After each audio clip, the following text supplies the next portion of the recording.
Depuis l'Antiquité, Sparte fascine autant qu'elle effraie, tandis qu'Athènes brillait par ses arts, sa philosophie, sa liberté. Sparte avançait dans l'ombre, silencieuse, disciplinée, impitoyable. Le philosophe Platon, admiratif, y voyait un modèle d'ordre et de stabilité.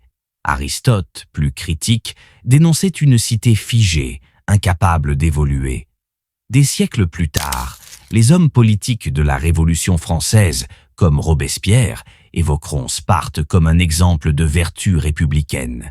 Même Napoléon, en secret, admirait leur sens du sacrifice et de la discipline. Pourquoi cette obsession ?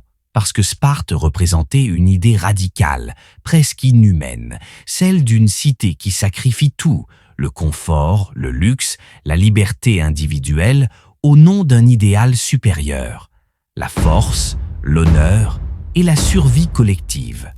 Mais derrière ce mythe, qui étaient réellement les Spartiates ? Des héros, des fanatiques ou les derniers vrais guerriers de l'histoire ? Sparte n'était pas une cité comme les autres, et cela commence dès sa naissance et sa position. Nichée dans le sud du Péloponnèse, dans une région appelée la Laconie, Sparte se trouvait au cœur d'un décor naturel à la fois isolé et protégé. D'un côté, elle était bordée par les montagnes du Tayget, immenses et presque infranchissables. De l'autre, par la fertile vallée de l'Eurotas, un fleuve qui permettait l'agriculture et l'irrigation des terres. Et plus à l'est, à plusieurs dizaines de kilomètres, la mer. Mais Sparte, contrairement aux autres cités grecques, ne se tournait pas vers la mer. Elle se tournait vers l'intérieur, vers la terre, vers la guerre. Cette isolation naturelle offrait à Sparte un double avantage stratégique. Elle était difficile à envahir. Aucune grande armée ne pouvait traverser ces montagnes sans être vue et attaquée.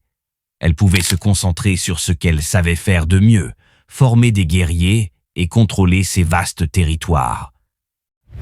Selon la légende, Sparte fut fondée par les Doriens, un peuple venu du nord qui aurait conquis la Laconie vers le IXe siècle avant notre ère. Mais plutôt que de bâtir une grande ville fortifiée comme Mycène ou Athènes, ils choisirent une structure unique, 5 villages reliés entre eux, sans murailles. Pourquoi ? Parce que, disait-il, la meilleure muraille de Sparte, ce sont ses hommes. Une société tripartite sous contrôle militaire. La société spartiate était divisée en 3 grandes classes. 1. Les homoios, les semblables, citoyens à part entière, nés de parents spartiates, ayant suivi l'agogée. Ils étaient propriétaires de terres, mais avant tout soldats. 2. Les périèques, habitants libres mais sans droit politique. Ils étaient artisans, commerçants, parfois soldats auxiliaires. Ils formaient l'économie productive. 3e, les ilotes, populations asservies, d'origine principalement messénienne, réduites à l'état de serfs. Ils cultivaient les terres pour nourrir les Spartiates. Leur sort était rude, souvent humiliant, et leur révolte était une hantise permanente. La société était entièrement tournée vers une seule finalité, préparer les homoioi à la guerre. L'agogée, 7 à 12 ans. À l'âge de 7 ans, tout garçon spartiate était arraché à sa famille pour entrer dans l'agogée, le système éducatif militaire le plus brutal de l'Antiquité. Les enfants vivaient en communauté, dormaient sur des paillasses, pieds nus, nourris à peine.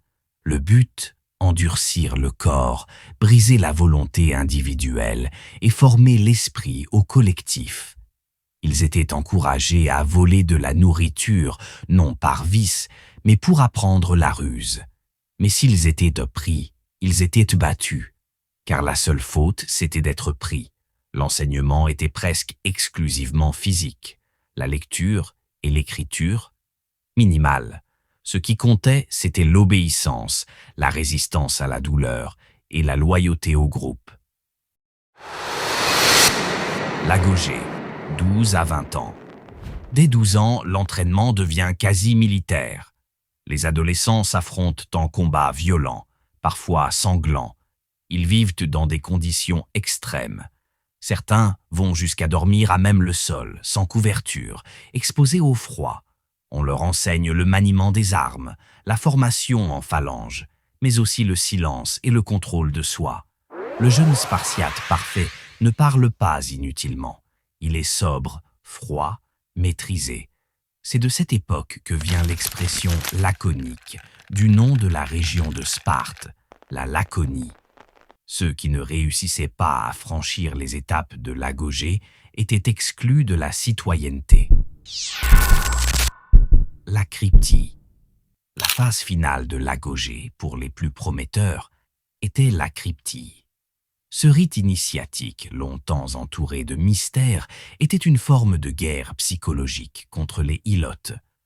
Les jeunes Spartiates étaient envoyés seuls, armés d'un simple couteau, pour survivre dans la campagne et, selon certains auteurs antiques comme Plutarque, tuer les Ilotes jugés dangereux ou trop vigoureux. C'était un test d'infiltration, de sang-froid, de mort. Certains historiens modernes débattent de l'ampleur réelle de ces meurtres. Mais le consensus est clair. La cryptie était une manière de maintenir la terreur chez les Ilotes et de former les jeunes à la guerre réelle. La concurrence pour intégrer l'élite des 300.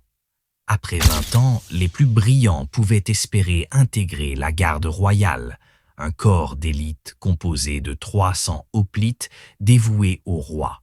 Ces hommes étaient choisis pour leur bravoure, leur discipline et leur excellence. Ils vivaient ensemble, mangeaient ensemble, combattaient ensemble. C'était l'aboutissement ultime de l'idéal spartiate.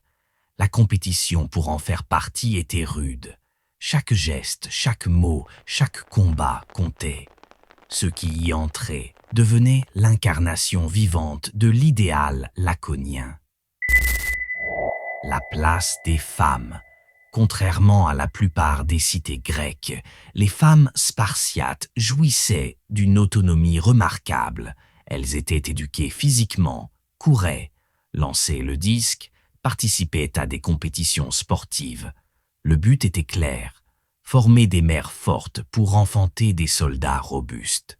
Elles pouvaient hériter de terres, gérer un foyer en l'absence de leur mari. Elles étaient respectées, parfois redoutées. Une mère spartiate ne pleurait pas son fils mort au combat. Elle disait « Reviens avec ton bouclier ou sur lui ». Cette posture fascina les voyageurs antiques et choque encore aujourd'hui par sa rigueur. Sparte n'était pas une cité comme les autres. Elle ne cherchait ni la richesse ni la beauté. Elle voulait survivre. Dominer la guerre. En 669, elle perd face à Argos à Isyaï. Une humiliation. Mais elle apprend. Et en moins 494, elle prend sa revanche à Sépéia. Puis viennent les Thermopyles, 480. Léonidas, 300 Spartiates, 3 jours d'héroïsme face à l'Empire perse. Ils tombent. Mais leur sacrifice marque l'histoire. En 431, la guerre du Péloponnèse éclate. En 404, Sparte triomphe d'Athènes. Mais la cité ne sait pas gérer sa victoire. Elle décline. Et en moins 371, elle tombe face à Thèbes, à Leuctre. Définitivement, Platon admire sa stabilité, Nietzsche sa force. Mais au XXe siècle, fascistes et nazis détournent son image. Ils glorifient une Sparte qu'ils ne comprennent pas. Sparte n'était pas un modèle racial, mais un monde d'ordre, de discipline et de sacrifice. Sparte est tombée, mais son nom, lui, ne meurt pas. Il reste gravé, comme le symbole d'un peuple qui vivait pour se battre et mourait pour l'honneur